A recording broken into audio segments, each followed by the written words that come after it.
Hello दोस्तों, welcome to sleepy classes. तो economic survey 2021-2022 में आज हम बात करेंगे यहाँ पर थर्ड चैप्टर के बारे में, एक्सटर्नल सेक्टर, कि किस तरीके से पिछले एक साल में इंडिया का एक्सपोर्ट इंपोर्ट यहाँ पर परफॉर्म किया है, क्या हमारा करंट अकाउंट कह रहा है, कैपिटल अकाउंट का क्या स्टेटस है, टोटल डेट का क्या स्टेटस है। तो इन सभी चीज़ों के बारे में हम यहाँ पर बात करेंगे और साथ के साथ किस तरीके के इनिशिएटिव सरकार द्वारा लिए गए हैं आपके एक्सपोर्ट सेक्टर को वहाँ पर बूस्ट करने के लिए। तो ये कुछ कुछ चीज़ें रहेंगी जो कि रैपिडली हम यहाँ पर कवर करने की कोशिश करेंगे। तो जनरली जो कहानी है आपको पता ही है, पेंडेमिक आया, डिसरप्शंस कॉज हुई, उसकी वजह से आपकी इकोनॉमी डाउन चलेगी, बट अब वी शेप रिकवरी वहां पर विटनेस की जा रही है। धीरे धीरे सभी सेक्टर्स वहां पर वापस प्री पेंडेमिक लेवल्स को क्रॉस करने की कोशिश कर रहे हैं। तो उसी तरीके की ग्रोथ यहाँ पर भी देखी गई आपके एक्सटर्नल सेक्टर में भी। तो इसमें कुछ आपके स्टार्टिंग में जो एक बेसिक सी इंट्रोडक्शन रहती है, एक बेसिक सी समरी रहती है, जिसमें चैप्टर में क्या क्या चीज़ें मेंशन की गई हैं उनके बारे में बात की जाती है। कि जैसे कि यहाँ पर आपके ग्लोबल आपके कुछ रिस्क के बारे में बात की गई थी, ग्लोबल लिक्विडिटी टाइटनिंग के बारे में, कंटिन्यूड वॉलेटिलिटी जो वहाँ पर रह रही है कमोडिटी प्राइसेस में, कि किस तरीके से वो फ्लक्चुएट करते जा रहे हैं, एनर्जी प्राइसेस, फ्यूल प्राइसेस आपके इतने फ्लक्चुएट कर रहे हैं, world trade volume and value, किस तरीके से जो हमारा वर्ल्ड ट्रेड वॉल्यूम है कि कितना क्वांटिटी वहाँ पर ट्रेड किया जा रहा है, बट वैल्यू अगर आप यहाँ पर देखेंगे ये सब्सिक्वेंटली यहाँ बहुत ज़्यादा राइज कर चुकी है। ऑलमोस्ट इस पूरे एरिया में आपका ट्रेड वॉल्यूम और ट्रेड जो वैल्यू है ऑलमोस्ट सेम पैरामीटर्स पे रन कर रहे हैं, सेम लाइन पे रन कर रहे हैं, बट इस पर्टिकुलर रीजन में काफ़ी गैप यहाँ पर क्रिएट हो गया, जो कि ये बता रहा है कि ग्लोबल इन्फ्लेशन आपकी यहाँ पर आ चुकी है। ठीक है जी, तो ये एक आपके लिए इंपॉर्टेंट पैरामीटर हुआ। फिर उसी के हिसाब से अगर हम merchandise trade performance on of major economies यहाँ पर विटनेस करने के देखें कि Brazil, China, India, Indonesia, Russia, South Africa, US, किस तरीके से ग्रोथ हुई है एक्सपोर्ट वॉल्यूम में, यहाँ per year on year percentage आपको मेंशन की गई है अलग अलग देशों की। उसी तरीके से इंपोर्ट में किस तरीके से यहाँ पर विटनेस किया गया है। जैसे कि हम इंडिया के केस में ही देखें कि जो आपका ऑरेंज कलर से यहाँ पर मेंशनड है 2021 का जो Q2 है, ठीक है जी, कि वहाँ पर आपकी यहाँ पर ग्रोथ देखी गई है उस तरीके से, जब पेंडेमिक के बाद हम वहाँ पर जो आपका फर्स्ट वेव के बाद जो हमने बूस्ट यहाँ पर प्रोवाइड करने की कोशिश की थी इकोनॉमी को, तो उस तरीके से यहाँ पर आपकी ग्रोथ देखी गई है। वैसे बाकी इकोनॉमीज में इसी तरीके का आपका इंपोर्ट और एक्सपोर्ट का ग्रोथ देखा गया है। और साथ के साथ ही जो ट्रेड था आपके मैन्युफैक्चर्ड गुड्स का, एग्रीकल्चर प्रोडक्ट्स का, फ्यूल्स और माइनिंग प्रोडक्ट्स का, उन्होंने भी positive year on year growth यहाँ पर विटनेस की है during the Q2 of the 2021 then the Q1 की जो फर्स्ट क्वार्टर में जो इतने अच्छे तरीके से काम नहीं हो पाया, सेकंड क्वार्टर में यहाँ पर काफ़ी अच्छे तरीके से यहाँ पर काम हो पाया। उसके बाद वो आपका मॉडरेट लेवल पर आ गया। ठीक है जी, फिर वहीं बात करें, इन्फ्लेशन आपकी ग्लोबली पिक कर चुकी है। ठीक है जी, सभी इकोनॉमीज़ में इसका असर देखने को मिल रहा है, जिस तरीके से आपके कमोडिटीज़, जो बेसिक कमोडिटीज़ हैं, इंपॉर्टेंट कमोडिटीज़ हैं हर एक नेशन के लिए, उनके प्राइसेस यहाँ पर राइज कर चुके हैं। ठीक है जी, फिर वहीं आपको कुछ सप्लाई साइड डिसरप्शंस के बारे में भी यहाँ पर बताया गया था कि लॉन्गर पोर्ट डिलेज आपके हो रहे हैं, हायर फ्रेट रेट्स आपके यहाँ पर बढ़ चुके हैं, जो कि हम फर्स्ट चैप्टर ऑनवर्ड्स हर एक पॉइंट में यहाँ पर मेंशन कर रहे हैं। फिर शिपिंग कंटेनर्स की वहाँ पर शॉर्टेज होती जा रही है कि उस तरीके से प्रोडक्शन नहीं हो पा रही है। फर्स्ट चैप्टर में हमने इसके बारे में बात की थी कि जो आपके डिस्पोजल जो है इन शिपिंग कंटेनर्स की, वो ज़्यादा रेट पर हो रही है then the manufacturing of such containers. फिर आपके शॉर्टेज ऑफ इनपुट्स वहाँ पर कंडक्ट हो रहे हैं सेमीकंडक्टर से रिलेटेड। ठीक है जी, कि उस तरीके की जो हमारी ग्लोबल ऑटोमोबाइल मार्केट है उसमें आपका डिले देखा जा रहा है सप्लाई साइड से, जिसकी वजह से जो वेटिंग पीरियड रहता है इंडिया के ही केस में अराउंड 14 मंथ्स का जा चुका है कुछ गाड़ियों के लिए भी। तो ये बेसिक सी चीज़ें यहाँ पर रखी गई थी। फिर देखते हैं कि इंडिया के केस में क्या डेवलपमेंट्स हुई हैं इन इंडियाज मर्चेंडाइज ट्रेड।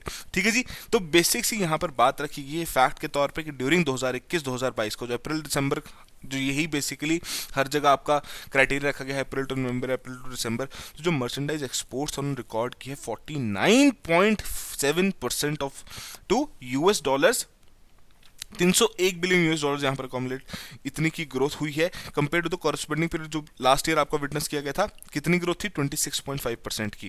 ठीक है जी, तो जो हमारे प्री पैंडेमिक लेवल्स हैं उन्हें हम यहाँ पर पार कर चुके हैं। अब यहाँ पर जितने भी चैप्टर्स हम डिस्कस करेंगे, जैसे सर्विसेज, जब आपका एक चैप्टर आएगा तो वहाँ पर आपके जितने भी सर्विसेज सेक्टर हैं सभी के बारे में हम वहाँ पर बात करेंगे।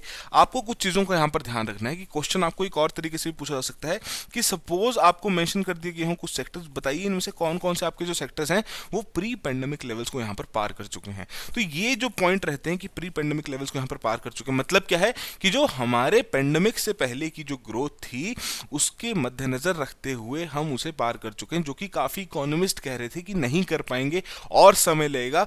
बट हालांकि कुछ सेक्टर्स में अभी भी हम पीछे, जैसे कि हॉस्पिटैलिटी हो जाए, ठीक है जी, आपके होटल जो टूरिज्म का जितना भी सेक्टर है उसमें हम प्री पेंडेमिक लेवल्स तक भी अभी नहीं पहुंच पाए हैं, बट कुछ सेक्टर्स हैं जहां पर हम एक्सीड कर चुके हैं, ठीक है जी। फिर वहीं हम इसका थोड़ा बहुत डेटा देख लेते हैं। इंडियाज मर्चेंडाइज एक्सपोर्ट्स किस तरीके से आपके एक्सेलरेटिंग एक्सपोर्ट्स हुए हैं 2021-2022 में, यहाँ पर आप ट्रेंड देख सकते हैं। फिर वैसे आपके पीओएल एक्सपोर्ट्स, जो आपका पेट्रोलियम ऑयल और जो लुब्रिकेंट एक्सपोर्ट्स यहाँ रहते हैं, नॉन पीओएल एक्सपोर्ट्स किस तरीके से यहाँ पर रहे हैं। फिर रिलेटिव कंट्रीब्यूशन अगर देखी जाए एक्सपोर्ट्स ग्रोथ में, जो कि आपके पीओएल और नॉन पीओएल एक्सपोर्ट्स द्वारा वहाँ पर ग्रो किए जा रहे हैं, किस प्रकार की एक्सपोर्ट्स की ग्रोथ देखी गई है, ईयर ऑन ईयर परसेंटेज कैसी देखी गई है, तो ये आप यहाँ पर देख सकते हैं। वही जो हम हर एक ग्राफ में एक ट्रेंड देख रहे हैं वी शेप, वही आपके हर एक सेक्टर में देखा गया है। फिर यहाँ पर बात रखी गई कि आपके जो राइज इन एक्सपोर्ट्स हुआ है contributing to the high growth in petroleum oil and lubricants export, ठीक है जी, जो कि कॉन्स्टिट्यूट करता है आपका 15% of the total export, as well as जो आपके नॉन पीओएल एक्सपोर्ट्स हैं, इंडिकेटिंग की broad based nature of expansion यहाँ पर देखी गई है, ठीक है जी। फिर वहीं आपको टॉप 10 एक्सपोर्ट कमोडिटीज यहाँ पर बताई गई हैं, सबसे ज्यादा कौन कौन से आपके कमोडिटीज जो कि यहाँ पर एक्सपोर्ट की गई हैं। तो ये आपके लिए बहुत इंपॉर्टेंट है कि इस तरीके से आपको ये सभी कमोडिटीज एग्जाम में दे दी जाए और आपसे पूछे जाए कि इन्हें अरेंज कीजिए इंक्रीजिंग या डिक्रीजिंग ऑर्डर में, जो कि रिसेंट हमारे पास डेटा है। तो डेफिनेटली इस तरीके के डेटा को हमें रिवाइज करने की यहाँ पर जरूरत है। पेट्रोलियम प्रोडक्ट्स आपके लिए यहाँ पर लीड कर रहे हैं, पर्ल, प्रेशियस और जो आपके सेमी प्रेशियस स्टोन्स हैं। फिर उसके साथ जो आपके ड्रग फॉर्मुलेशन या फिर जो आपके बायोलॉजिकल्स हैं, इस तरीके के ऑर्गेनिक केमिकल्स यहाँ पर आपके एक्सपोर्ट किए गए हैं, ठीक है जी। तो बेसिक सा डेटा आपको यहाँ पर मेंशन किया गया है कि और फिर टोटल कितना रहा है आपके टॉप 10 कमोडिटीज का 137, आई थिंक ये डेटा आपका यूएस बिलियन डॉलर्स में यहाँ पर मेंशन किया गया है। 2021 का अगर हम प्रोविजनल डेटा यहाँ पर देखें तो 124 यूएस बिलियन डॉलर्स, और वो आपका बेसिकली अराउंड 40 हम कह सकते हैं यहाँ पे 30 to 40% जो आपके टॉप 10 कमोडिटीज हैं, 30 to 40% इंडिया के टोटल एक्सपोर्ट का मेजर कॉन्स्टिट्यूएंट यहाँ पर फॉर्म में करते हैं, ठीक है जी। फिर वहीं आपके एग्रीकल्चर और लाइट प्रोडक्ट्स के बारे में बताया गया है, जिसमें आपके मरीन एंड जो प्लांटेशन प्रोडक्ट्स हैं वो इंक्लूड किए जाते हैं, जिसमें एपेडा जैसी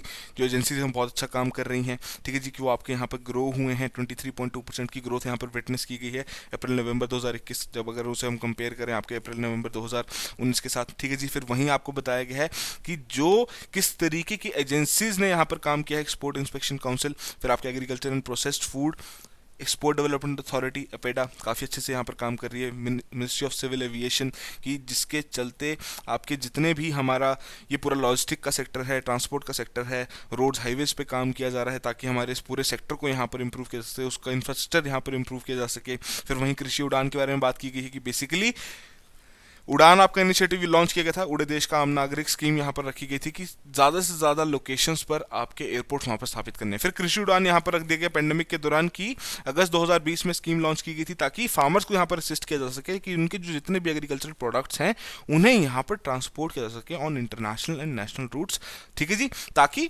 वहाँ पर उन्हें बेटर प्राइस उससे रिलेटेड मिले, और जो इस तरीके के हम कह सकते हैं पेरिशेबल कमोडिटीज रहते हैं उन्हें जल्दी से जल्दी अपने डेस्टिनेशन तक पहुँचाया जा सके। फिर वहीं आपको एग्रीकल्चर एक्सपोर्ट्स के बारे में यहाँ पर बताया गया है किस तरीके से ग्रोथ देखी गई है।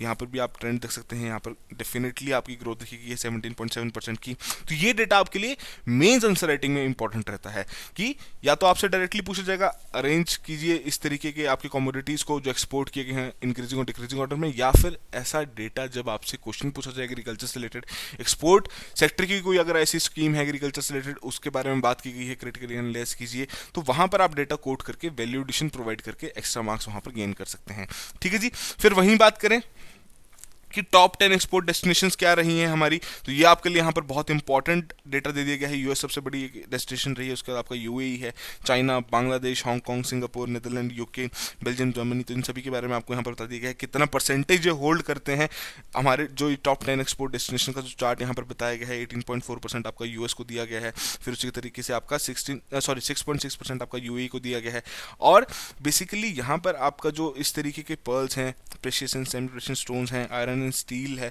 ये आपका शिप किया गया है इन देशों को सबसे ज़्यादा। और वहीं आपका बेसिकली बेल्जियम ने भी रिप्लेस किया है मलेशिया को और एंटर कर गया है टॉप 10 लीडिंग एक्सपोर्ट डेस्टिनेशंस में। तो ये अब आपके लिए इंपॉर्टेंट पॉइंट है, इस तरीके से पूछा जा सकता है कि कौन सी कंट्री है, या आपको स्टेटमेंट के तौर पे दे दिया गया हो कि कंसिडर द फॉलोइंग स्टेटमेंट्स जो कि एक्सपोर्ट सेक्टर से रिलेटेड हमारे इंडिया के, तो वहां पर मेंशन कर दिया जाएगा कि बेल्जियम ने आपने मलेशिया को यहाँ पर रिप्लेस कर दिया है। ठीक है जी, तो ये बेसिक्स इन्फॉर्मेशन थी। फिर उसके बाद आपको यहाँ पर दी गई है किस तरीके की जो हमारे ट्रेड एग्रीमेंट्स हैं, एफटीएस हो गए, ठीक है जी, किस तरीके से वहाँ पर काम कर रहे हैं, क्या उन पर डेवलपमेंट चल रही है, कि काफ़ी देशों के साथ इस तरीके की ट्रेड एग्रीमेंट्स आपके वहाँ पर साइन किए जाते हैं ताकि बेटर रेट्स वहाँ पर इंश्योर किया जा सकें कि आप हमें ये कमोडिटी देंगे, हम आपके देश में ये कमोडिटी सप्लाई करेंगे, उस तरीके की टैरिफ और ड्यूटीज़ यहाँ पर नहीं लगाई जाएंगी। ठीक है जी, तो यहीं आपको एक बहुत ही कॉम्प्रिहेंसिव तरीके से, और हम समझ सकते हैं एक बहुत ही क्रिस्प फॉर्म में एक चीज़ें बता दी गई हैं कि कौन कौन से ट्रेड एग्रीमेंट आपके यहाँ पर चल रहे हैं।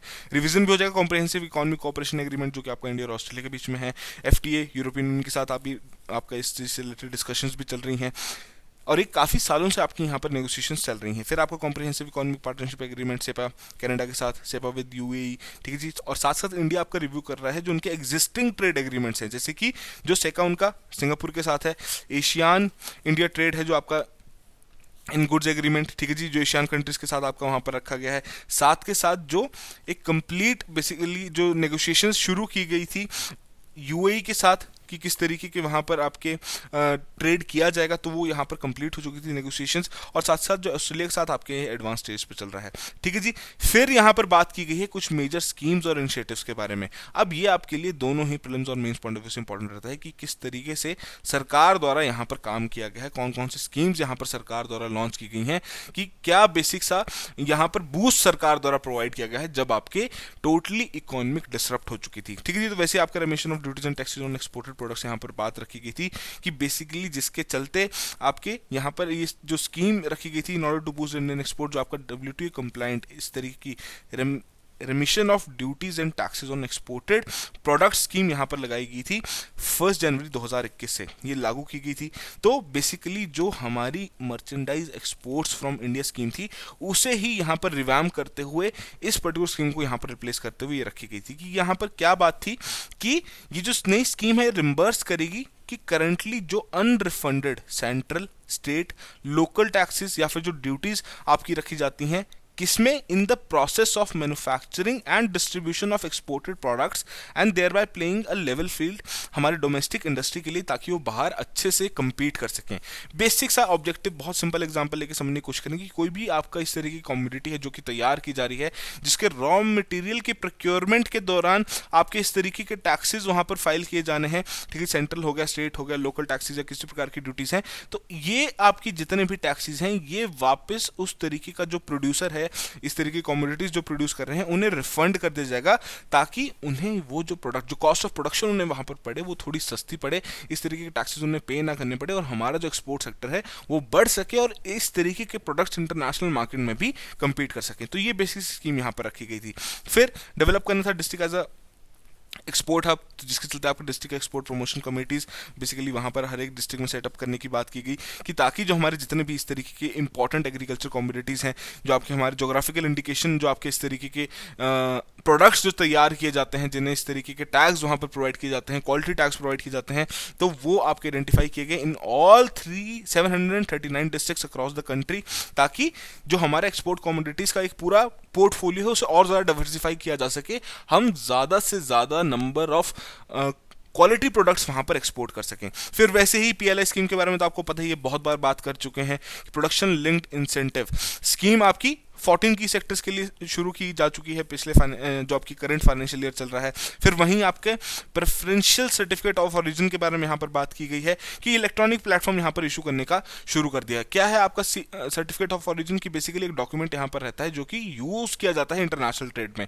क्या करेगा, एक एस्टैब्लिश कर देगा कि ये जो पर्टिकुलर प्रोडक्ट है ये इस कंट्री का प्रोडक्ट है, यहाँ से ओरिजिनेट हुआ है, और इस तरीके की वहाँ पर आपकी हम कह सकते हैं क्वालिटी उस प्रोडक्ट की वहाँ पर इंश्योर की जा सकती है कि इसमें आपका इस तरह की क्वालिटी यहाँ पर रखी गई है, और ये जितने भी कोई भी इसमें जो कॉम्पिटेंट अथॉरिटी रहेगी वही यहाँ पर आपके इस तरीके के सर्टिफिकेट ऑफ ओरिजिन यहाँ पर इशू करेगी। ठीक है जी। तो ये एक्सपोर्ट के लिए एक्सपोर्टर जो आपका वहाँ पर रहेगा कि उसके लिए भी अच्छा रहता है कि वो इम्पोर्ट वहाँ पर क्लेम कर सके इम्पोर्ट ड्यूटी बेनिफिट्स अपने प्रोडक्ट्स के लिए, ताकि इस सर्टिफिकेट ऑफ ओरिजिन के चलते पता लग सके कि कौन सी कंट्री से प्रोडक्ट आया है। ठीक है जी। अब ये जो पूरा पहले फंडा था ये आपका काफ़ी मैनुअल फंडा था, बट पेंडेमिक के दौरान ये पूरा ही इलेक्ट्रॉनिक्स फॉर्म में ये कन्वर्ट करने की बात कर दी जा चुकी है। ठीक है जी। फिर एग्जिम बैंक जो हमारा export import bank of India है, जो कि बहुत इंपॉर्टेंट रहता है, एक ग्रोथ इंजन की तरह यहाँ पर काम करता है हमारी सभी इंडस्ट्रीज़ के लिए, हमारी स्मॉल जो और मीडियम जो एंटरप्राइजेस हैं उनके लिए, कि जितने भी इनके वाइड रेंज ऑफ प्रोडक्ट्स हैं सर्विसेज हैं वो प्रोवाइड करने की कोशिश की जाती हैं सभी इंडस्ट्रीज और स्मॉल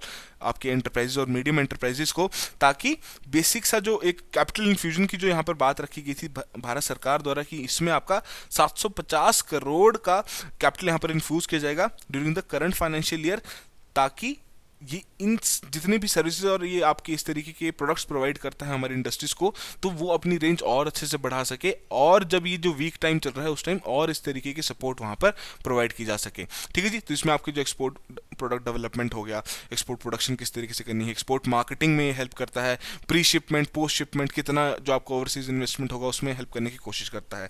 ठीक है जी। फिर वहीं आपका आता है export credit guarantee corporation of India limited, जो कि प्रोवाइड करता है insurance cover to banks against risk in export credit lending to the exporter borrowers, कि जिस प्रकार का वहाँ पर जितने भी आपके एक्सपोर्ट वहाँ पर किए जाते हैं तो उन्हें इंश्योरेंस प्रोवाइड करने की कोशिश करता है कि जी हाँ आपके जितने प्रोडक्ट्स हैं आपका जितना भी एक्सपोर्ट किया जा रहा है उसे हम इंश्योर यहाँ पर करने की कोशिश करते हैं। तो इसमें भी फंड आपके इन्फ्यूज़ किए गए थे, कैपिटल यहाँ पर इन्फ्यूज़ किया गया था। फिर वहीं export promotion capital goods scheme आपकी यहाँ पर रखी गई थी, जिसके चलते हमारी जो प्रोक्योरमेंट है कैपिटल गुड्स की, जिसमें आपके स्पेयर पार्ट्स वगैरह इस तरीके की काफ़ी चीज़ें आती हैं, कि उन्हें यहाँ पर इंक्रीज करने के लिए, इस तरीके की प्रोक्योरमेंट को यहाँ पर इंक्रीज करने के लिए फ्रॉम इंडिजीनियस मैन्युफैक्चरर्स, तो सरकार ने रिड्यूस की है specific export obligations from 90% to 75% of the normal export obligation. ठीक है जी। जिस तरीके की एप्लीकेशन या जो इस तरीके के आपके वहाँ पर कस्टम ड्यूटी वगैरह लगाई जाती थी तो यहाँ पर वो रिड्यूस कर दी जा चुकी है।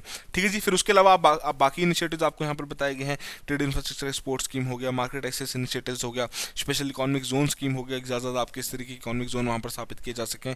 तो ये सभी चीज़ें हमारे लिए किस तरीके से इंपॉर्टेंट रहती है कि क्या सरकार द्वारा वहाँ पर काम किया गया है। तो ये एक तो आपको डायरेक्टली मेन से रिलेटेड अगर आपको पूछ लिया जाए कि सरकार द्वारा किस तरीके काम किया गया है पिछले एक साल में एक्सपोर्ट सेक्टर रिलेटेड, तो आप सभी चीज़ों को मेंशन कर सकते हैं, और इंडिविजुअली भी हर एक पॉइंट आपको प्रीलिम्स में पूछा जा सकता है किसी भी स्कीम से रिलेटेड। तो ज़रूरी है एक बार अच्छे से इन सभी चीज़ों के बारे में यहाँ पर कवर करना। फिर बात करें, एक बॉक्स दिया गया है enabling N efficient logistics ecosystem, ताकि हमारे एक्सपोर्ट्स को यहाँ पर बूस्ट किया जा सके। तो जो यूनाइटेड नेशंस द्वारा एक economic and social commission for Asia Pacific latest global survey रहता है on digital and sustainable trade facilitation. ठीक है जी। तो यहाँ पर इंडिया ने स्कोर किया है 90.3% 2021 में, और एक काफ़ी रिमार्केबल जंप देखा गया फ्रॉम द 78.5% जो कि 2019 में यहाँ पर कैलकुलेट किया गया था, कि 5 जो की इंडिकेटर्स हैं उसमें यहाँ पर इंडिया ने अच्छा परफॉर्म किया है। अब जो ये सर्वे नोट करता है कि इंडिया आपका बेस्ट परफॉर्मिंग कंट्री यहाँ पर रहा है compare to the South and South West Asia region, जिसका स्कोर हम कह सकते हैं 63.1% यहाँ पर रहा है, और जो आपका एशिया पैसिफिक रीजन है कि 65.9% यहाँ पर रहा है। तो कौन कौन से ऐसे इंडिकेटर्स हैं जिनके बारे में बात की गई है, क्रॉस बॉर्डर पेपरलेस ट्रेड किस तरीके से आपका ज़्यादा से ज़्यादा इलेक्ट्रॉनिकली इसे शिफ्ट किया जाए, फिर आपके टोटली पेपरलेस ट्रेड किस तरीके से किया जा रहा है, वहाँ पर इंस्टीट्यूशनल अरेंजमेंट और कॉपरेशन किस तरीके से प्रोवाइड की जा रही है, फॉर्मेलिटीज़ कितनी वहाँ रखी गई हैं, ट्रांसपेरेंसी किस तरीके से आपके इस पूरे एक्टिविटीज़ में जो यहाँ पर लॉजिस्टिक्स प्रोवाइड किए जा रहे हैं। ठीक है जी।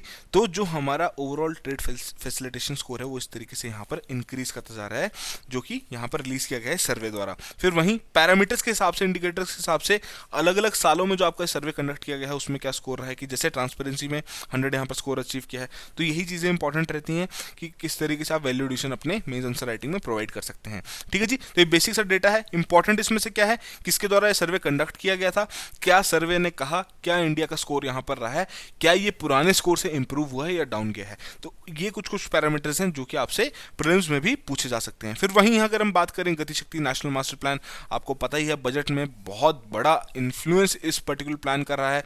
पीएम गतिशक्ति को बहुत अच्छे से यहाँ पर अगले आने वाले 25 सालों में अमृत काल में यहाँ पर इम्पोज करने की बात की गई है, इसे अच्छे से हमारे इकोनॉमी में इंक्लूड करने की बात की गई है। अब देखते हैं किस तरीके से काम करता है। तो गतिशक्ति क्या है कि हमारी जो 16 मिनिस्ट्रीज हैं उन्हें एक साथ लेके आएगा कि इंटीग्रेटेड प्लानिंग यहाँ पर की जा सके, कोऑर्डिनेटेड इंप्लीमेंटेशन हो of the infrastructure connectivity projects, जैसे कि आपके भारतमाला हो गया, सागरमाला हो गया, इनलैंड वाटरवेज हो गए, उड़ान हो गया, पर्वतमाला जो आपका रोफेस प्रोजेक्ट है। तो इन सभी चीज़ों को यहाँ पर इंक्लूड किया जा रहा है ताकि हमारा इंफ्रास्ट्रक्चर यहाँ पर डेवलप हो सके। ठीक है जी। फिर और क्या इनिशिएटिव्स लिए गए थे यहाँ पर हमारे लॉजिस्टिक इकोसिस्टम को यहाँ पर बढ़ाने के, एफिशिएंट करने के लिए? फास्टैग, बहुत जद्दोजहद के साथ आपका फास्टैग यहाँ पर इम्पोज किया गया कि यहाँ पर कहा गया कि आपको कोई किसी भी टोल पर वहाँ पर कैश फॉर्मेशन में अपना पेमेंट करने का जरूरत नहीं है, डायरेक्टली अपने अकाउंट से पेमेंट कीजिए। साथ साथ जितने व्हीकल्स आपके किसी पर्टिकुलर बैरियर से क्रॉस कर रहे हैं तो उनका एक ट्रैक रिकॉर्ड भी वहाँ पर मेंटेन रहेगा। ठीक है जी। फिर आपके इस तरीके के जितने भी हम कह सकते हैं radio frequency identification tagging at all EXIM bound containers. ठीक है जी। फिर आपका ईसैन चिट के बारे में यहाँ पर बात रखी गई है। तो ये सभी जो आपके इनिशिएटिव्स हैं, ये सभी जो आपके हम कह सकते हैं लॉजिस्टिक्स को इंप्रूव करने के इनिशिएटिव्स हैं, तो यहाँ पर मेंशन किए गए हैं। ठीक है जी। फिर वहीं बात करें मर्चेंडाइज इंपोर्ट्स के बारे में। अब पहले ही इंपोर्ट्स के बारे में यहाँ पर एक बार देख लेते हैं क्या क्या चीज़ें यहाँ पर रखी गई हैं कि किस तरीके से आपके जो इंपोर्ट्स हैं 2021-2022 में यहाँ पर इंप्रूव हुए हैं, कि कौन कौन सी चीज़ें आपकी अंदर लाई गई हैं। पहले तो हमने देखा किस तरीके से आपके चीज़ें बाहर भेजी गई हैं, कौन कौन से देशों में भेजी गई हैं, क्या इनिशिएटिव सरकार द्वारा लिए गए ताकि हमारा एक्सपोर्ट और ज़्यादा बूस्ट हो सके। और उसके अलावा अब इम्पोर्ट्स के बारे में यहाँ पर हम बात करेंगे कि जो हमारे मर्चेंडाइज इम्पोर्ट्स हैं वो आपके ग्रो हुए हैं एट द रेट ऑफ 68.9%। कहाँ पहुँच चुके हैं? यूएस डॉलर 443 बिलियन अप्रैल दिसंबर 2021 में। अगर हम उसे कंपेयर करें over the corresponding period of the last year and 21.9% अगर हम उसे कंपेयर करें प्री पेंडेमिक लेवल्स के साथ। ठीक है जी। तो 21.9% आपका प्री पेंडेमिक लेवल से पार कर चुका है, उतना ग्रो कर चुका है। और पिछले साल से तो 68.9% यहाँ पर हमारे जो इंपोर्ट्स हैं वो ग्रो कर चुके हैं। किस तरीके से ग्रो हुए हैं? आपके जो नॉन हमने बात की थी पेट्रोलियम ऑयल और जो लुब्रिकेंट आपके जो इस तरीके के प्रोडक्ट्स रहते हैं उनका import, non gold and silver imports, तो ये सभी आपके ऑरेंज से मेंशन्ड है। तो ये सभी चीज़ें आपको यहाँ पर मेंशन की है। गोल्ड और सिल्वर का इंपोर्ट्स आपका ये देख सकते हैं इस तरीके से आपका गोल्ड और सिल्वर का इंपोर्ट किया गया है। इस तरीके के जो आपके पेट्रोलियम प्रोडक्ट्स हैं उनका इंपोर्ट आपका ब्लू कलर से मार्क किया गया है। तो सभी में ही ग्रेजुअली इंक्रीज देखा गया है। और साथ के साथ रिलेटिव कंट्रीब्यूशन क्या रही है इन द इंपोर्ट ग्रोथ्स आपके इन सभी सेगमेंट्स की, तो वो चीज़ भी आपको यहाँ पर मेंशन की गई है। तो सभी जगह इसी तरीके का कर्व हमने यहाँ पर देखा है। ठीक है जी। फिर अगर हम देखें टॉप 10 इंपोर्ट कमोडिटीज़, वही आपके लिए important prelims point of view से कि कौन कौन सी कमोडिटीज़ आपकी सबसे ज़्यादा की गई है। पेट्रोलियम क्रूड आपको सबसे ज़्यादा इंपोर्ट किया गया है, गोल्ड आपका यहाँ पर इंपोर्ट किया गया, पेट्रोलियम प्रोडक्ट्स आपके बाकी जो फिर जो इस तरीके के प्रेशियस और सेमी प्रेशियस स्टोन्स यहाँ पर रहते हैं, इलेक्ट्रॉनिक कंपोनेंट्स आपके इंपोर्ट किए गए हैं, वेजिटेबल ऑयल्स बहुत बड़ा इंपॉर्टेंट यहाँ पर जो एक हम कह सकते हैं सरकार द्वारा इनिशिएटिव भी लिया गया है इस इंपोर्ट को कम करने के लिए, अच्छा एमएसपी यहाँ पर इंश्योर करने की बात की गई है एडिबल ऑयल सीड्स के लिए। ठीक है जी। फिर ऑर्गेनिक केमिकल्स के बारे में बात की गई है। तो ये सभी आपका इंपोर्ट्स यहाँ पर मेंशन किए गए हैं। टॉप 10 कौन से हैं, इंपॉर्टेंट है, इसे अपने नोट्स में कंपाइल करना किसी भी इंक्रीजिंग या डिक्रीजिंग ऑर्डर में, ताकि जब भी आपको क्वेश्चन पूछा जा सके तो वहाँ पर आप आंसर कर सकें। ठीक है जी। फिर वहीं कि टॉप 10 इंपोर्ट सोर्सेज यहाँ पर कैसे रहे, जैसे एक्सपोर्ट के बारे में हमने बात की थी, तो यहाँ पर चाइना आपका लीड कर रहा है। कोशिश इतनी कर रही है सरकार की चाइना से कम सामान है, बट स्टिल अभी तक आपका चाइना ही बेसिकली यहाँ पर हमारा जो एक इंपोर्ट सोर्स के तरीके से सबसे उभर के फर्स्ट पोजीशन पर खड़ा है कि 15.5% जो अगर हमारा टॉप 10 इंपोर्ट सोर्स को हम देखें तो 15.5% आपका चाइना से आता है। फिर यूएई, यूएसए, सऊदी अरब, इराक, स्विट्जरलैंड, हांगकांग, इंडोनेशिया, तो ये सभी कंट्रीज के आपको यहाँ पर मेंशन किए गए हैं।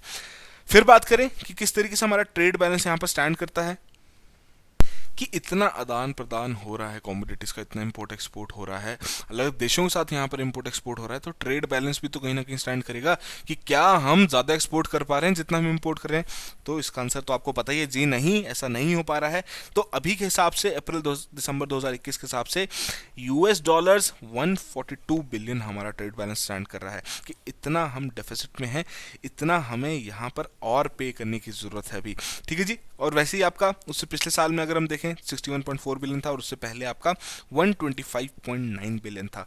तो हालांकि सरकार द्वारा इन सारे इनिशिएटिव्स तो लिए जा रहे हैं, बट उस तरीके की यहाँ पे जो हमारा ट्रेड डेफिसिट यहाँ पर होना चाहिए उतना हम नहीं देख पा रहे हैं। तो वही चीज़ आपको यहाँ पर भी बताई गई है, ईयर ऑन ईयर ग्रोथ जो आपकी देखी गई है तो मोस्टली नेगेटिव में ही हम कह सकते हैं। हम यहाँ पर देख सकते हैं किस तरीके की ईयर ऑन ईयर ग्रोथ आपकी विटनेस की गई है। और साथ साथ ट्रेड बैलेंस आपका कि यूएस बिलियन डॉलर्स में आपका नेगेटिव में ही रहा है through out this particular time frame 2019-2020 से लेकर अभी तक। ठीक है जी। फिर जो इंडिया का merchandise trade balance major countries के साथ किस तरीके से यहाँ पर रखा गया है, कितने पैसे वहाँ पर और आपके जाने हैं, एक्सपोर्ट कितना किया गया है, इंपोर्ट कितना किया गया है। तो चाइना आप यहाँ पे देख सकते हैं इंपोर्ट किया गया अप्रैल नवंबर 2021 में एक्सपोर्ट किया गया 15.6 यूएस बिलियन डॉलर्स का, बट इंपोर्ट किया गया 59 यूएस बिलियन डॉलर्स का।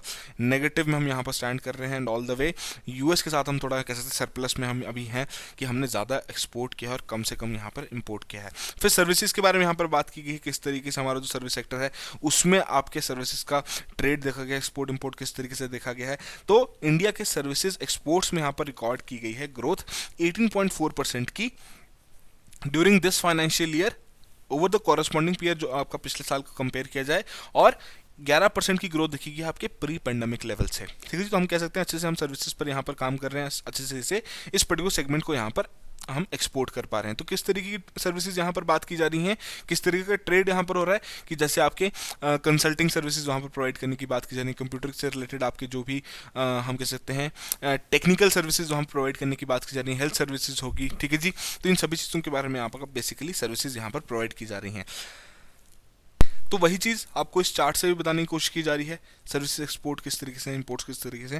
तो हम देख सकते हैं काफ़ी इजीली कि through out this particular time frame आपका जो एक्सपोर्ट है सर्विसेज का वो ज़्यादा रखा गया है, और उसमें जो कंप्यूटर सर्विसेज एक्सपोर्ट है वो आपका सबसे बड़ा हम कह सकते हैं कि लार्जेस्ट एक्सपोर्टेड सर्विस है in the first half of the financial 2022, constituting about 49% of the total services export. ठीक है जी। फिर उसके अलावा आपके जो बाकी सर्विसेज के बारे में यहाँ पर मेंशन किया गया है, सेकंड जो आपका एक्सपोर्ट ऑफ बिजनेस सर्विसेज एक सेकंड मेजर सेगमेंट यहाँ पर रहा है। ठीक है जी। साथ साथ इन्होंने भी यहाँ पर इंप्रूवमेंट शो की है, जिस तरीके से हमारे जो पेंडेमिक के दौरान यहाँ पर आपका डिप आया था उसका डेफिनेटली यहाँ पर आपकी रिकवरी शो की गई है प्रोफेशनल मैनेजमेंट कंसल्टेंसी सर्विसेज में। तो ये बेसिक चीज़ें हैं। फिर सरकार ने इन पर्टिकुलर सर्विसेज में किस तरीके से आपका काम किया है, किस तरीके से रिफॉर्म्स यहाँ पर लाने की कोशिश की हैं। तो आपके जो टेलीकॉम सेक्टर में लिक्विडिटी इन्फ्यूज़ की गई थी, जून 2021 में आपका रिफॉर्म यहाँ पर लागू किया गया था। ठीक है जी। अब इसको हम जब आपका सर्विसेज से रिलेटेड जितना भी आपका एक चैप्टर है, डेडिकेटेड चैप्टर, जब हम उसे डिस्कस करेंगे तो डेफिनेटली जितने भी सरकार द्वारा इस पर्टिकुलर सेगमेंट में रिफॉर्म्स लाए गए हैं तो वहाँ पर अच्छे से उन चीज़ों के बारे में एक बार डिस्कस कर लेंगे। ठीक है जी। फिर इम्पोर्ट्स किस तरीके से किए गए हैं सर्विसेज के, तो वही 21.5% का यहाँ पर ग्रोथ देखा गया पिछले साल से, और 6.2% का प्री पेंडेमिक लेवल से। और सर्च देखा गया सर्विसेज इंपोर्ट्स में मेनली कुछ पैरामीटर्स पे, मेनली कुछ सेक्टर्स में, जैसे कि पेमेंट फॉर बिजनेसेस हो गया, transport, travel, computer services, which together constitute more than 75% of the total services that are imported. ठीक है जी। फिर प्राइवेट ट्रांसफर्स के बारे में यहाँ पर बात की गई है, रेमिटेंसेस किस तरीके से यहाँ पर रिसीव की गई हैं। Net private transfer mainly representing remittances by the Indian employed overseas, जो इंडियंस बाहर काम कर रहे हैं, तो वो आपका 7.2% यहाँ पर ग्रो हुआ है। ठीक है जी। और बेसिकली हम कह सकते हैं जो आपका कॉरस्पॉन्डिंग ईयर से पिछले साल का जो हमारा डेटा रहता है उससे आपका यहाँ पर 7.2% जो फर्स्ट हाफ जो इस फाइनेंशियल ईयर का वो ग्रो हुआ है। और प्री पेंडेमिक लेवल से हम कह सकते हैं 0.1% की यहाँ पर हम कह सकते हैं ग्रोथ देखी गई है, जो कि इतना हम कंसिडरेबल नहीं है, बट स्टिल आगे बढ़ते हुए डेफिनेटली यहाँ पर कोशिश की जाएगी इसे भी यहाँ पर बढ़ाया जा सके। ठीक है जी। फिर वैसे ही आपका जो mitigation and development brief 35 world bank द्वारा यहाँ पर इशू किया है, तो उसके आधार पर कहा गया है India continues to be the largest remittance recipient country in the world in 2021। ठीक है जी। कि यूएस डॉलर टर्म्स में यहाँ पर इवेल्यूएट किया गया है, और ये अभी तक आपका 2008 से यही डेटा कह रहा है कि इंडिया सबसे बड़ा यहाँ पर रेमिटेंस रिसीवर है। ठीक है जी। तो नेट रेमिटेंसेस किस तरीके से रिसीव किए गए हैं, ग्रोथ किस तरीके से यहाँ पर रखी गई है, तो यूएस बिलियन डॉलर में आपको यहाँ पर मेंशन किया गया है। और ईयर ऑन ईयर ग्रोथ यहाँ पर कैसे देखी गई है कि जो 2020-2021 पेंडेमिक ईयर थे, तो यहाँ पर अगर आप देखें तो डेफिनेटली यहाँ पर भी डिप आया था, आपके रेमिटेंसेज में भी यहाँ पर जो ग्रोथ है उसमें डिप देखा गया था। ठीक है जी। फिर वहीं जो आपके रेमिटेंसेज इनफ्लोज 2021 में देखे गए हैं कि बेसिकली एक तरीके से एस्टिमेट्स ही हैं कि कौन कौन से कंट्रीज ने किस तरीके से आपके रेमिटेंसेज वहाँ पर रिसीव किए हैं। तो इंडिया आपका सबसे बड़ा है, चाइना उसके बाद, मैक्सिको, फिलीपींस। तो एक बेसिक सा ग्राफ है जो कि आपको पूछा जा सकता है वैसे ही इंक्रीजिंग डिक्रीजिंग ऑर्डर में अरेंज करने के लिए। फिर बात हो रही है इनविजिबल्स के बारे में। इनविजिबल्स बेसिकली क्या, किस तरीके का ट्रेड है, एक इंटरनेशनल ट्रांजैक्शन हम कह सकते हैं जिसमें आपके टेंजिबल गुड्स का एक्सचेंज नहीं रहता, कि जैसे कि कस्टमर सर्विसेज जो आउटसोर्सिंग की जाती है, ठीक है जी, ओवरसीज जो आपकी बैंकिंग ट्रांजेक्शन वहाँ पर की जाती हैं, मेडिकल टूरिज्म इंडस्ट्री के बारे में हम कह सकते हैं कि मतलब कोई भी ट्रांजेक्शन जो कि आपकी एसोसिएटेड है वैल्यू के साथ बट वो आपकी फिजिकल गुड्स के साथ नहीं है, ठीक है जी, तो उसे हम इनविजिबल ट्रेड यहाँ पर नाम दे सकते हैं। तो वही चीज यहाँ पर भी देखी गई, उस तरीके का ट्रेंड यहाँ पर भी आपका देखा गया कि वही प्री पैंडेमिक लेवल जो आपका फाइनेंशियल ईयर 2020 का था उसके फर्स्ट हाफ से 63.7 बिलियन का आपकी सर्विसेज यहाँ पर बेसिकली हम कह सकते हैं ट्रांसफर किए गए थे। और जो फाइनेंशियल ईयर 2020 के जो फर्स्ट हाफ का डेटा देखें तो आपका $72.1 बिलियन का यहाँ पर डेटा स्टैंड करता है, ठीक है जी। तो वही चीज़ आपको यहाँ पर बताएगी composition of net invisible services transfers incomes किस तरीके से यहाँ पर डेटा रहा है। ये आपका नेगेटिव में देखा गया है, ट्रांसफर्स आपके पॉजिटिव में देखे गए हैं, सर्विसेज आपके इस तरीके से देखी गई हैं। फिर वहीं बात करें इंडिया के करंट अकाउंट बैलेंस के बारे में कि बेसिकली यहाँ पर जो बात रखी गई है कि जो फर्स्ट हाफ था फाइनेंशियल 2021 का, पिछले फाइनेंशियल का जो फर्स्ट हाफ था वहाँ पर हमने विटनेस की थी, सरप्लस देखा गया था हमारे करंट अकाउंट बैलेंस में कि हमारे पास ज़्यादा हम कह सकते हैं हमने यहाँ पर ज़्यादा पैसा कमाया था और कम पैसा यहाँ पर खर्च हुआ था as per are current balance की जो वहाँ पर स्टेटमेंट जनरेट हुई थी। बट जो आपका फाइनेंशियल ईयर 2022 जो करंट फाइनेंशियल ईयर चल रहा है उसका जो फर्स्ट हाफ था तो वहाँ पर 0.2% ऑफ द जीडीपी, तो इसका डेफिसिट वहाँ पर विटनेस किया गया है। 3.1 बिलियन यूएस डॉलर्स का डेफिसिट यहाँ पर विटनेस किया गया है, ठीक है जी। जब हमारे वन सीजनल ट्रेड डेफिसिट में सबसे ज़्यादा शार्प इंक्रीज यहाँ पर आया कि बहुत सारी चीज़ें यहाँ पर इंपोर्ट की गई हैं और कम चीज़ें यहाँ पर आपकी एक्सपोर्ट की गई हैं। वहीं अगर क्वार्टरली मूवमेंट के हिसाब से देखें तो जो हमारा करंट अकाउंट बैलेंस है वो सेकंड क्वार्टर जो हमारा फाइनेंशियल ईयर 2022 का करंट फाइनेंशियल ईयर का चल रहा था उस दौरान आपका डेफिसिट में कन्वर्ट हो गया था from the surplus in the previous quarter. क्यों? क्योंकि आपका जो ट्रेड डेफिसिट था उसमें काफ़ी हमारा एक वाइडन गैप क्रिएट हो गया था कि काफ़ी ज़्यादा चीज़ें आपकी इंपोर्ट की जा रही थी देन एक्सपोर्टिंग दम, और साथ साथ हमारा नेट इंक्रीज देखा गया था in the net outgo of the investment income. Investment income मतलब कि जैसे कि कोई भी पैसा बाहर भेजा जा रहा है किसी भी इन्वेस्टमेंट प्रोजेक्ट के लिए, तो इससे जनरली आपका जो भी फाइनेंशियल अकाउंट रहेगा, जो भी आपका बैलेंस ऑफ पेमेंट्स रहेगा उसमें वहां पर एज अ डेबिट वहां पर कंसिडर किया जाता है, एज अ डेबिट वहां पर मार्क किया जाता है। बट जब फ्यूचर रिटर्न्स वहां पर आएंगी तो इसे आपका एंटर किया जाएगा क्रेडिट लिस्ट में हमारे एज एन इन्वेस्टमेंट इनकम, ठीक है जी, ठीक। तो ये बेसिक सा आइडिया है, करंट अकाउंट के अंदर आपके मेंशन की जाती है। फिर वही चीज़ आपको बताई है जो हमारी composition of current account balance किस तरीके से, नेट मर्चेंडाइल जो आपका ट्रेड बैलेंस है, नेट ट्रांसफर किस तरीके से किए गए हैं, नेट सर्विसेज किस तरीके की है, नेट इनकम किस तरीके से यहाँ पर आपका भेजा गया है पैसा बाहर प्रोजेक्ट्स के लिए। फिर उसके अलावा as a percent of GDP आप बेसिक्स आइडिया यहाँ पर लगा सकते हैं कहाँ पर स्टैंड कर रहा है। तो फिलहाल के हिसाब से हम डेटा देख चुके हैं 0.2% का हमने वहाँ पर देखा गया है। फिर बात करें कैपिटल अकाउंट, फ्रेट कॉस्ट आपकी बढ़ चुकी है जिसकी वजह से जो एक सप्लाई साइड का बहुत बड़ा कॉन्स्टेंट यहाँ पर बन चुका है, जिस तरीके से जो ट्रांसपोर्टेशन कॉस्ट है वहाँ पर इंक्रीज हो चुकी है। तो ये कुछ चीज़ें यहाँ पर बताई गई हैं और साथ साथ जो आपकी कोविड-19 के नए नए वेरिएंट्स वहाँ पर आ रहे हैं कि नई नई वेव्स डेवलप हो रही हैं। अभी फिलहाल ही आपका ओमिक्रॉन की वेव जो थी जो कुछ एरियाज में अभी तक भी परसिस्टेंट है। तो अब देखना ही रहेगा कि आगे आने वाले समय में किस तरीके से हम कोविड-19 को भी और साथ के साथ जो बाकी एसोसिएटेड फैक्टर्स हैं जिसकी वजह से हमारी इकोनॉमी पर असर पड़ सकता है उन्हें यहाँ पर हैंडल करते हैं। तो वही चीज़ यहाँ पर बताएगी कि जो हमारे प्री कोविड लेवल्स जो थे, ठीक है जी, तो वहाँ यहाँ पर हमने करंट फाइनेंशियल ईयर में उन्हें सरपास कर दिया है दोनों ही एक्सपोर्ट और इंपोर्ट्स में जितने भी मर्चेंडाइज गुड्स के यहाँ पर किए गए हैं। फिर बताई गई है कुछ बेसिक इन्फॉर्मेशन की आपके यूएस से बेसिकली सबसे बड़े यहाँ पर टॉप एक्सपोर्ट डेस्टिनेशंस रहे हैं जब उसे कंपेयर किया गया अप्रैल 2021 से नवंबर 2021 का वहाँ पर जो डेटा वहाँ पर अकोमुलेट किया गया है। यूएई सेकंड पे है, चाइना थर्ड पे है। फिर वहीं इंपोर्ट सोर्सेज के बारे में बात करें तो वहाँ पर आपका चाइना, यूएई एंड यूएसए है। तो ये सभी चीज़ें आपको यहाँ पर प्रोवाइड की गई थी। उसके अलावा यहाँ पर कहा जा रहा है जो आपका करंट अकाउंट बैलेंस है it turned into the deficit of 0.2% of GDP.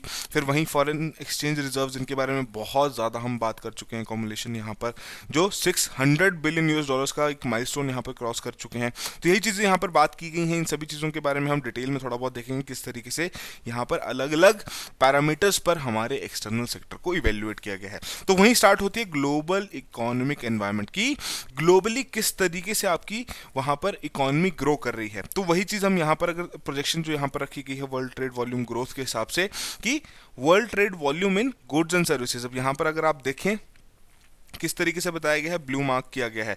तो बेसिकली इसमें जो इंटरनेशनल मॉनेटरी फंड है उनकी जो वर्ल्ड इकोनॉमिक आउटलुक है जो कि अक्टूबर 2021 में आई थी, तो उसी के चलते यहाँ पर उन्होंने बताया था कि बेसिकली हायर ग्रोथ प्रोजेक्ट की गई है of the global trade volume in goods and services of 9.7% 2021 में, मॉडरेटिंग टू जो कि 6.7% आपका 2022 में वहां पर देखा जाएगा, in line with the projected global recovery की जो यहां पर बात रखी जा रही है कि जो पेंडेमिक की वजह से एक तरीके से रिसेशन जो आया था, आपकी इकोनॉमी डाउन चली गई थी, अब वहां पर रिकवरी विटनेस की जा रही है। तो वही चीज़ यहाँ पर भी आप देख सकते हैं, उसी तरीके के ग्राफ्स आपको मोस्टली मिलेंगे इस तरीके के वी शेप रिकवरी के। अब देखना है आगे आने वाले समय में किस तरीके से ये ग्रो करती है। एंड ऑलमोस्ट इस पर्टिकुलर चैप्टर में या पहले वाले चैप्टर में भी हमने डाटा पे बहुत ज़्यादा कॉन्सेंट्रेट किया था, बट अभी यहाँ हम क्या देखेंगे कि डाटा तो है ही, उसे आप रिवाइज करेंगे तभी आप रिटेन कर पाएंगे। जो बेसिक और मेन चीज़ें हैं जिनके बारे में आपको पता होना जरूरी है वो यहाँ पर हम कवर करने की पूरी कोशिश करेंगे। ठीक है जी, फिर आगे बढ़ते हैं। यहाँ पर बात की गई थी आपका मॉडर्नाइजेशन द ट्रेड की, बेसिकली जो हमारे लॉन्ग टर्म खर्चे हैं, जो हमारे इस तरीके के एफडीआईज हैं, एफपीआईज हैं, उनका जितना भी इनफ्लो हुआ है, आउटफ्लो हुआ है, किस तरीके से यहाँ पर पैसा खर्च हुआ है, तो वो सभी चीज़ें आपके कैपिटल अकाउंट के अंडर आती हैं। करंट अकाउंट में कौन सी आती हैं, जो आपके एक्सपोर्ट इंपोर्ट की हैं, कि जो डेली बेसिस का जो आपका खर्चा चल रहा है वो आपका करंट अकाउंट में आएगा, कैपिटल अकाउंट में, कि जो आपके एसेट्स की जो हम कह सकते हैं ट्रांजेक्शन होंगी वो हमारे कैपिटल अकाउंट में आएंगी। तो क्या देखा गया है कि जो हमारा फर्स्ट हाफ था इस करंट फाइनेंशियल ईयर का, तो net capital flows more than triple two US dollars 65 billion, 4.5% of the GDP, जब हम उसे over those in first half of the financial 2021 कि बेसिकली जो आपकी कंटिन्यूड इनफ्लोज हो रही हैं फॉरेन इन्वेस्टमेंट की, हमारे जो राइज इन लोन्स हो रहा है जो आप mainly because of external commercial borings, फिर जो बैंकिंग कैपिटल हो गया, अदर कैपिटल जो कि आपका इंक्लूसिव है, inclusive of the SDR allocation जो कि आईएमएफ द्वारा की गई है यूएस डॉलर 17.9 बिलियन की। ठीक है जी, अब यही चीज़ आपको यहाँ पर भी बताई गई है किस तरीके से आपका कैपिटल अकाउंट बैलेंस यहाँ पर रहा है, कि फॉरेन इन्वेस्टमेंट किस तरीके से, जिसमें से आपका foreign direct investment, foreign portfolio investment हो गया, लोन्स कहाँ स्टैंड करते हैं, बैंकिंग कैपिटल क्या होगी, बेसिकली कितने हमारे एक्सटर्नल एसेट्स या फिर लाइबिलिटीज़ हैं हमारे कमर्शियल और गवर्नमेंट बैंक्स के जो ऑथोराइज किए गए हैं कि to deal in foreign exchange. ठीक है जी, तो उसके बारे में यहाँ पर बात की गई है। और वही चीज़ आपको चार्ट के थ्रू भी यहाँ पर समझाने की कोशिश की गई, capital account balance as the percent of GDP यहाँ पर कहाँ स्टैंड करता है। फिर वहीं कॉम्पोजिशन किस तरीके से हमारे कैपिटल अकाउंट बैलेंस की कौन कौन सी चीज़ें नेगेटिव में है, कौन कौन सी चीज़ें आपकी पॉजिटिव में है, तो एक बेसिक आइडिया आपको यहाँ पर लग सकता है। फिर वही चीज़ की सबसे बड़ा कंपोनेंट क्या है हमारे कैपिटल अकाउंट का, तो वो है आपका फॉरेन इन्वेस्टमेंट, जिसमें आपके बेसिकली एफडीआई और एफपीआई वहाँ पर मेंशन किए जाते हैं। फिर वहीं फॉरेन डायरेक्ट इन्वेस्टमेंट के बारे में बात की गई है, नेट एफडीआई कितना रिसीव किया गया है, तो वो चीज़ आपको यहाँ पर मेंशन की कितना यूएस बिलियन डॉलर्स में आपका जो उसी तरीके का ग्रोथ यहाँ पर देखिए, उस तरीके का ट्रेंड यहाँ पर विटनेस किया जा रहा है। ठीक है जी, फिर आपका नेट एफडीआई टू जीडीपी की जब रेशियो निकाली जाती है तो वो कितनी यहाँ पर रखी जा रही है। ठीक है जी, अपॉन 9 यहाँ पर हम कह सकते हैं 1% के अराउंड आपकी इस तरीके की सेकंड क्वार्टर जो करंट फाइनेंशियल ईयर चल रहा है उसकी जो प्रोविजनल एस्टिमेट्स यहाँ पर लगाए गए हैं, तो अराउंड 1% की यहाँ पर रखी गई है। ठीक है जी, फिर वहीं अगर सेक्टर वाइज एफडीआई इनफ्लोज के बारे में बात करें तो आपको जो कंप्यूटर सॉफ्टवेयर एंड हार्डवेयर है उन्होंने ट्रैक किया highest FDI equity inflows of US dollar 7.1 billion आपके अप्रैल टू सितंबर 2021 में। और सिंगापुर आपका सबसे बड़ी टॉप इन्वेस्टिंग कंट्री यहाँ पर in terms of FDI equity inflow, हालांकि जो आपका यूएस है वहाँ पर उसकी सेकंड पोजीशन यहाँ पर रही है। ठीक है जी, फिर एफपीआई इनफ्लोज के बारे में बात करें तो बेसिकली आपके वॉलेटाइल रहे हैं क्योंकि काफ़ी ग्लोबल अनसर्टेनिटीज यहाँ पर आ चुकी हैं, जैसे कि यूएस मॉनेटरी पॉलिसी नॉर्मलाइजेशन के बारे में ही बात करें, ग्लोबल एनर्जी प्राइस आपके वहाँ पर बढ़ते जा रहे हैं, नए वेरिएंट्स का वहाँ पर डर आता जा रहा है, तो डेफिनेटली आपके एफपीआईज पे तो इस चीज़ का असर तो पड़ेगा ही पड़ेगा। ठीक है जी, तो वही आपका किस तरीके से वॉलेटाइल रहा है तो वो चीज़ आपको यहाँ पर बताने की कोशिश की गई है कि किस तरीके से डेट इक्विटी में आपकी जो फॉरेन पोर्टफोलियो इन्वेस्टमेंट वहाँ पर की गई है। ठीक है जी, फिर balance of payment balance and foreign exchange reserves की जो सबसे इंपॉर्टेंट चीज़ जो आरबीआई द्वारा यहाँ पर की गई है, अकोमुलेशन ऑफ फॉरेक्स रिजर्व्स की। ठीक है जी, कि वो आपके जो 600 बिलियन का एक मार्क था वो यहाँ पर क्रॉस किया गया है आरबीआई द्वारा। फिर वहीं सरप्लस किस तरीके से रहा है बीओपी बैलेंस में। ठीक है जी, आपका जैसे करंट अकाउंट देखें तो आपका डेफिसिट में ही हो रहा है, कैपिटल अकाउंट में यहाँ पर पैसा थोड़ा बहुत जनरेट किया गया है। ठीक है जी, फिर आपका जो बीओपी बैलेंस है टू जीडीपी वहाँ पर रेशो कितना परसेंटेज वहाँ पर होल्ड करता है, तो वो सब चीज़ें आपको यहाँ पर इस पर्टिकुलर चार्ट के थ्रू यहाँ समझाने की कोशिश की गई है। फिर वहीं बात करें इम्पोर्ट कवर के बारे में। इम्पोर्ट कवर क्या है कि नंबर ऑफ मंथ्स कि कितने महीनों का इम्पोर्ट कंट्री के इंटरनेशनल रिजर्व्स द्वारा वहाँ पर कवर किया जा सकता है, तो वो आपका इम्पोर्ट कवर यहाँ पर बताया गया है। ठीक है जी, अराउंड आपका 12 मंथ्स के अराउंड यहाँ पर स्टैंड करता है।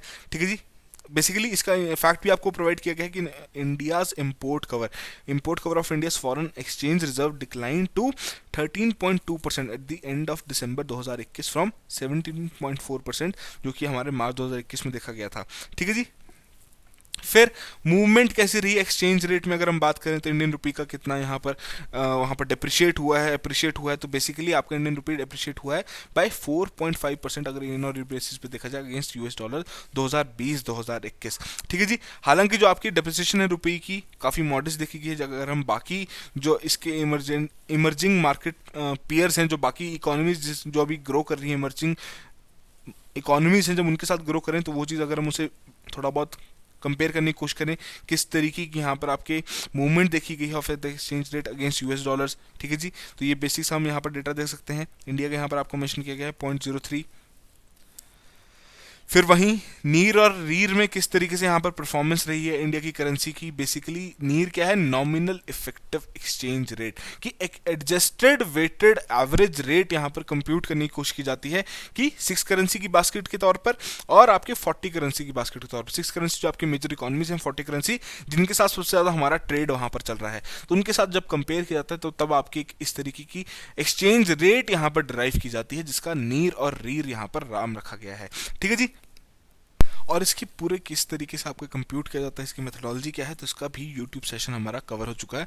डेफिनेटली वहाँ जाके देखिए, यूट्यूब पे जाइए, स्लीपी क्लासेस सर्च कीजिए, रीर और नीर क्या है, किस तरीके से कंप्यूट की जाते हैं, कौन कौन सी करेंसीज इसमें ली जाती हैं, कंसिडर की जाती हैं, ये सभी चीज़ें आपको वहाँ पर मेंशन की जा चुकी हैं।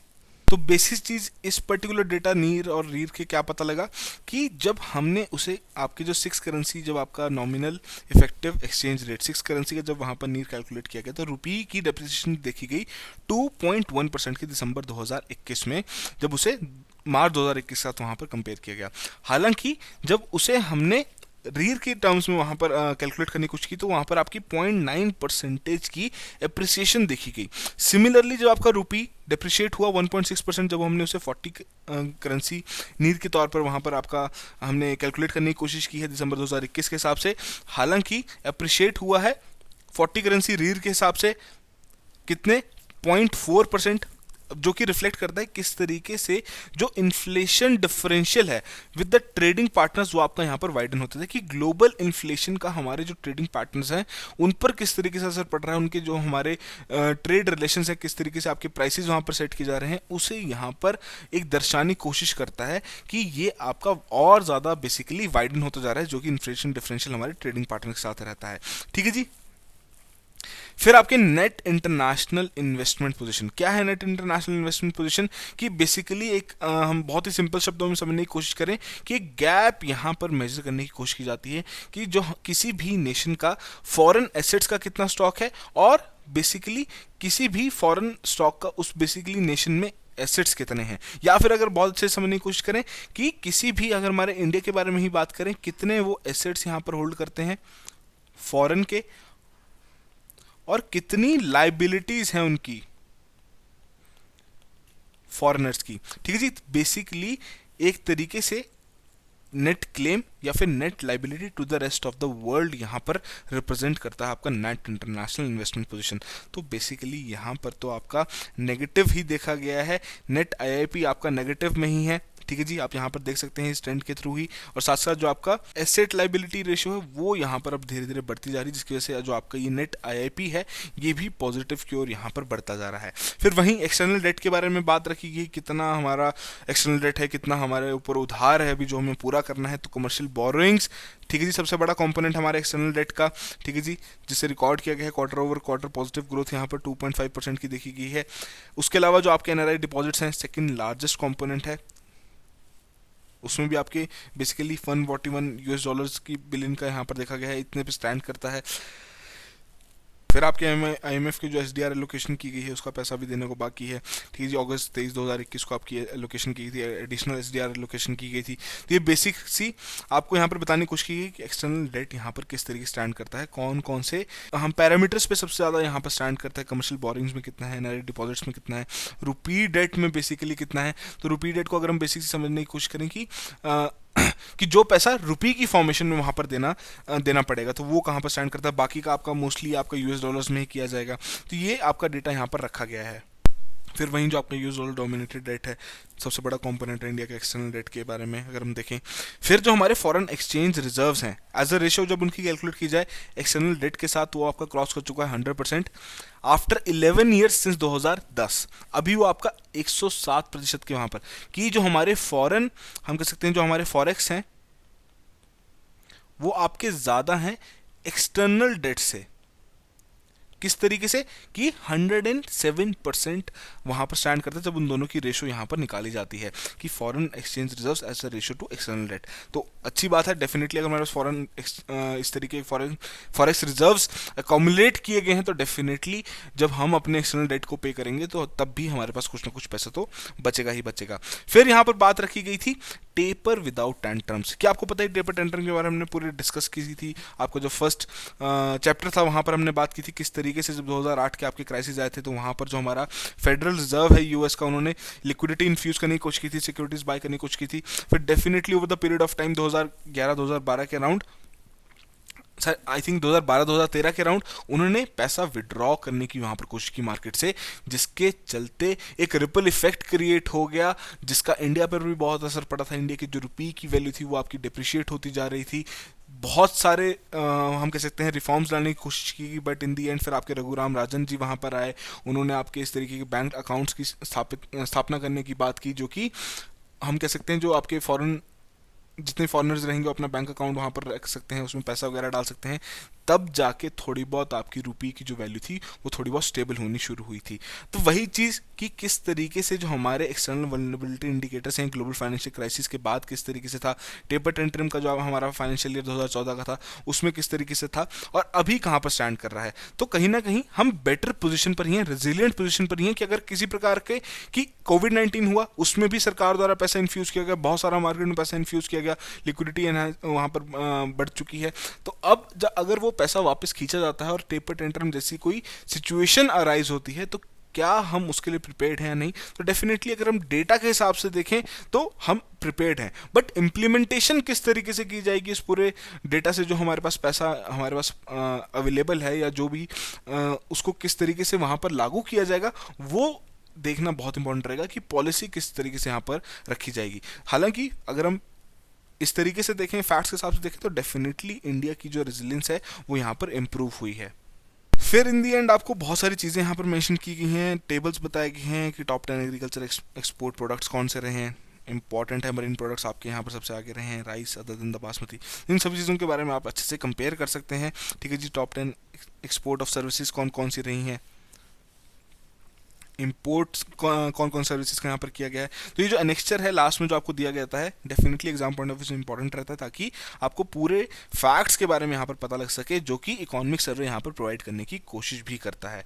तो आई होप यहाँ पर काफ़ी सारी चीज़ें क्लियर हुई हैं। इंपॉर्टेंट क्या है, सरकार द्वारा कौन कौन से इनिशिएटिव्स लिए गए थे आपके एक्सपोर्ट्स बढ़ाने के लिए, उसके अलावा हमारे जितने भी एक्सपोर्ट इम्पोर्ट में क्या क्या रिसेंट हम कह सकते हैं कंट्रीज़ के साथ क्या हमारा डेटा रहता है, कितना हम ट्रेड बैलेंस वहाँ पर हमारा अभी बरकरार है, चाइना में इतना उधार अभी बाकी है, यूएस के पास हमारा हम ज़्यादा एक्सपोर्ट कर रहे हैं, इंपोर्ट कम कर रहे हैं। तो ये बेसिक्स इन्फॉर्मेशन रहेगी, कौन कौन सी कंट्रीज़ का हमारे पास सबसे बड़ी इंपोर्टर कंट्रीज कौन सी है, सबसे बड़ी एक्सपोर्टर कंट्रीज कौन सी इंडिया के लिए।